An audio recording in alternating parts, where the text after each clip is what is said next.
So now let's see how we can work around with the chat status and notification settings inside of Thunderbird. So to access chat settings, you need to go around onto tools first and then go around onto settings. And over here under the chat option right here on the top, you can see the status. So it says connect my chat accounts automatically right here, or you can keep my chat accounts offline altogether as well.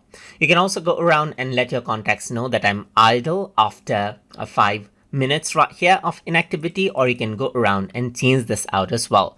And then you can set my status to away with the status message. For example, I'm going to go around and say busy, let's say for example, and this will be in case you're idle for over 10 minutes. So this is the setting for the chat status.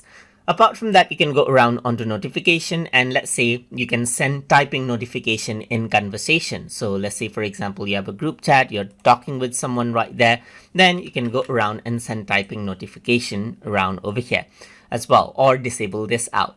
You can also go around and show a notification when a sender is, well, let's say, so you can show a notification with sender name and message right here, or without any info if you want to maintain privacy. You can also flash the taskbar item if you want to send notification right here if you want to be notified, and then play a particular sound or utilize a sound file that you want to use for notification as well. And this is the chat status and notification settings that you can change inside of Thunderbird.